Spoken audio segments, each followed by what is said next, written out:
Nag-install kayo ng Windows 11 pero ganito yung problema. This PC can't run Windows 11. This PC doesn't meet the minimum requirements to install this version of Windows. For more information, visit https://aka.ms/windows-system-req.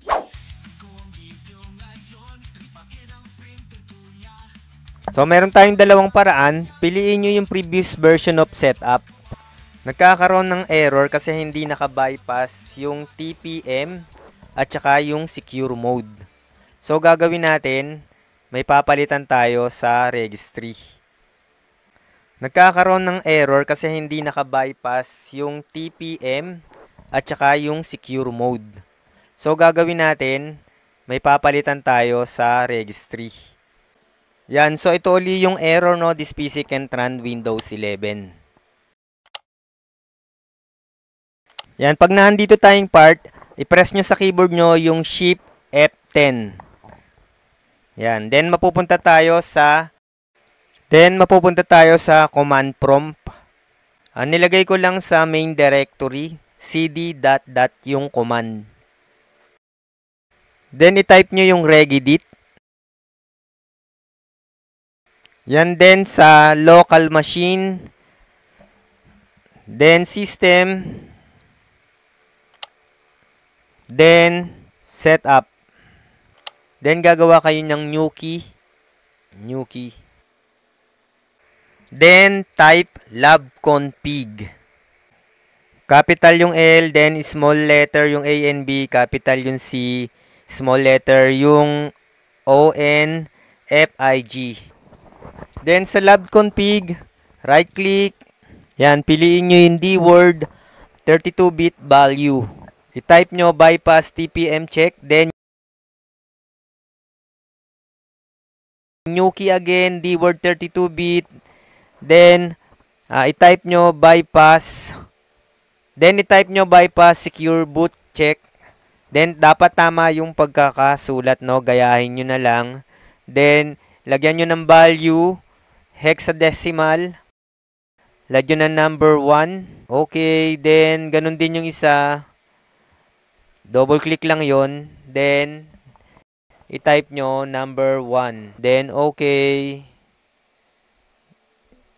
Then close. Then close uli yung command prompt.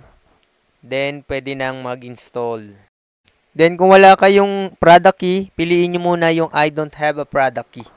Yan. Pag nagawa nyo yan, na-modify nyo yung registry, wala nang problema. Dire-diretso na yung installation. Wala na yung magiging error. Pero, meron pang isang paraan. Hindi nyo na kailangan mag-ayos ng registry. Itong paraan na to, kung meron na kayong installer, tapos, yun lang yung installer ninyo, tapos nagkaka-error, pwede nyong gawin yung ganitong paraan. Pero kung gagawa pa lang kayo ng USB installer, gumamit kayo ng Ropus. Tapos sa Ropus, merong mga gagawin lang na settings. Sobrang dali lang. Then yung pangalawang paraan, gagawa tayo ng USB installer, no? Da-download tayo ng Ropus.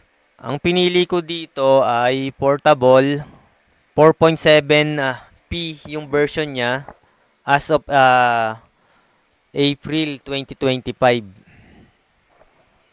Then pag na-download na yung Ropus na application, i-double click. Then okay nyo lang yan. Tapos yan, dapat may naka-insert na USB dun sa computer. I-select nyo yung installer, yung Windows 11. Pwede nyo i-download sa Microsoft. Kahit wala pa kayong CD key, pwede yan.